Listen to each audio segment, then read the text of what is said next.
jazz was ahead of its time. And I just mentioned to Gene Shepard, I said, that's the kind of music you used to play back in 1956 and 57 on your show. And he said, yes, and it's still valid. And I think Tony Scott just proved that. I'm sorry, you know, it's the Holy Trinity. Nothing personal. See, that's the important thing, though. Again, you keep thinking, what would Lenny have liked? Of course, what Lenny would have liked is to be here.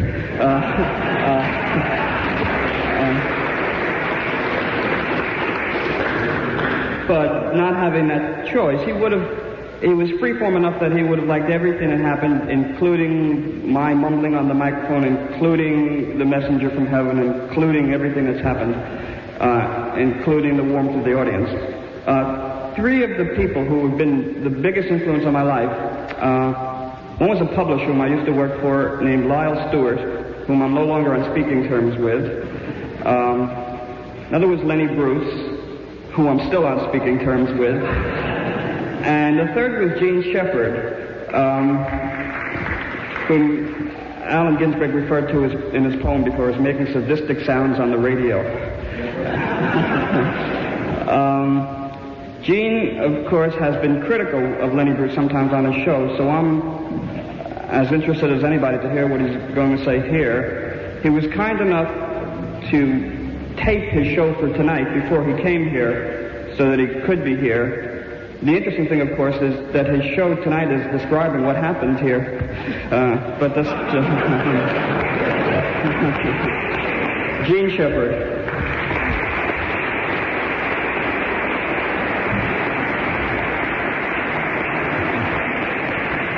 You know, in a kind of a nutty way, I have a very strong feeling that Lenny would have dug this scene, this whole thing.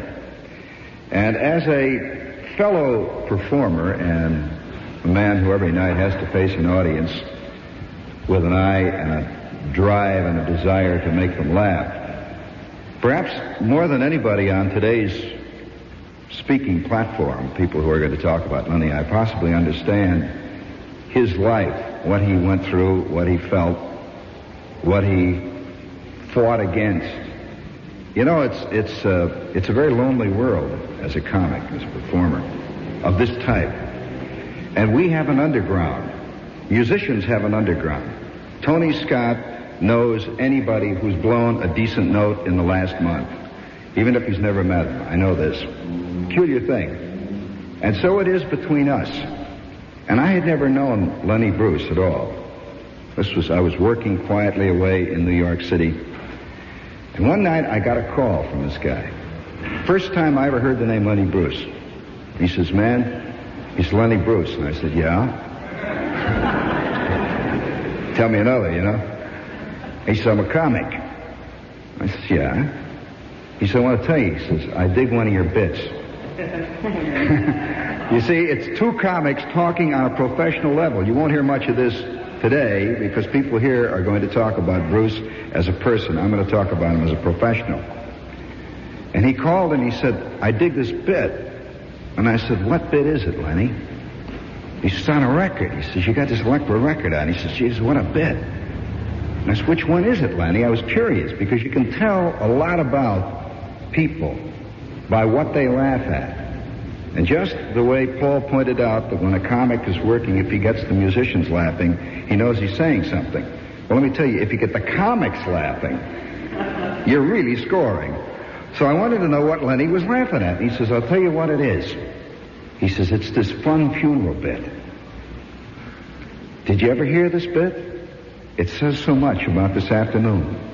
It's a bit that I did and I recorded about 5 or 6 years ago about a funeral. A showbiz personality has passed into the great beyond. The agent, of course, immediately sees this as a chance to get some space. And so they sell tickets to this fantastic eulogy. They book a rock and roll group, which immediately plugs its records when it gets on. And as they leave through the congregation, 5 agents leap up and give them gigs in the Catskills. And there he is. He's laid out there, and he's in costume, by the way, the deceased, and he's been lit by Gene Rosenthal. It's beautiful. The makeup has been done by the Westmore Studios. There's music playing behind him. He's playing his last fantastic, great scene. And then it's all tape recorded and brought out on an LP by Columbia. It's called Rocky Rocky Live at Forest Lawn. In stereo. Well, and when I did it, it was a fantasy.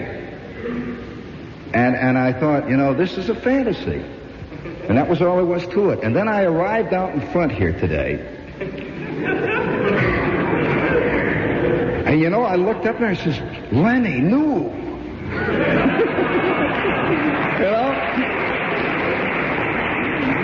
And I'll tell you, I arrived up front, and in my bit, I said, one of the pieces, I says that the guy, the one son of a bitch in the entire funeral is the guy that got up and kept hollering, Amen. They throw him out, in the showbiz funeral. That's a very bad guy. And I also made one other point in this bit, if I remember it well, and the bit was that the funeral would not appear on the obituary page, but would be covered by the entertainment editor. We've got one from the Post, Jerry Talmer, down here.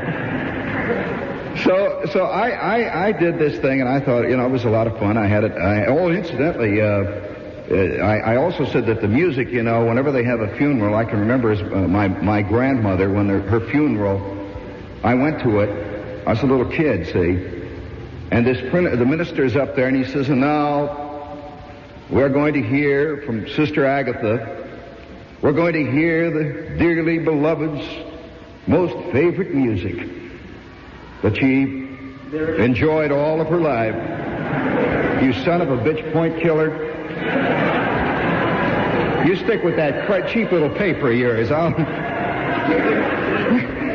And anyway, I did this bit, you see, where grandmother, I'm a kid. This is how I got this idea, see. And the minister says, and now we're going to hear the departed's favorite music.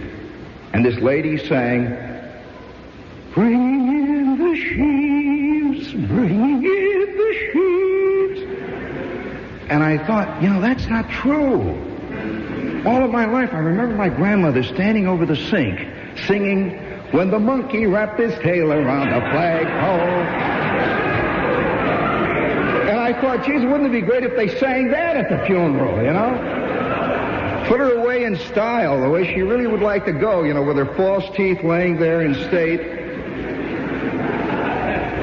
And I did that bit. Now, the reason I'm doing this, I'm not here to perform. I'm here to tell you that this is the piece that Lenny particularly enjoyed. Maybe he had premonitions, I don't know. But he and I are both in showbiz. Most of you are audience. And when you're in the world of entertainment, particularly as a comic, you get another view of mankind and people.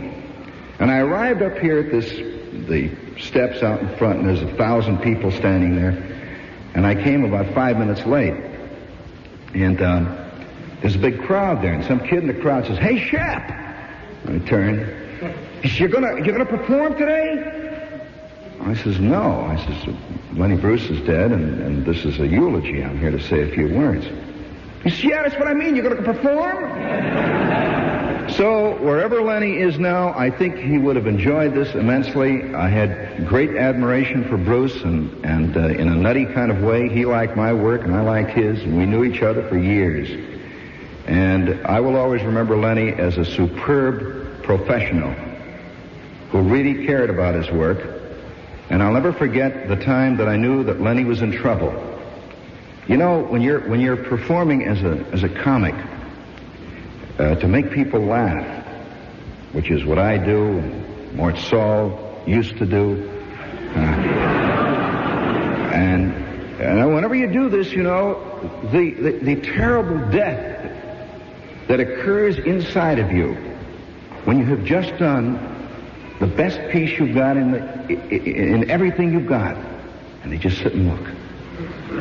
It's like that line that Jersey Joe Walcott said. Walcott said, he says, I'll never forget. He said, I walked up to Rocky Marciano, he's wide open. I says, I got the son of a bitch. I hit him upside the jaw, he just smiled. Well, this is... I saw Lenny for about 5 minutes one night. I finished a show, and I went down and I picked Lenny. Bruce went into the Orpheum. Paul remembers the night very well. He remembers that show. And Lenny was on the stage. And as I went in, people were leaving. Lenny Bruce fans. And I went in and sat down for about 5 minutes, and Lenny wasn't funny. And I knew then that Lenny must be going through a hell that very few of you ever will know. And I doubt whether any of you will ever understand. I'm sorry Lenny's gone. He was great. Thank you.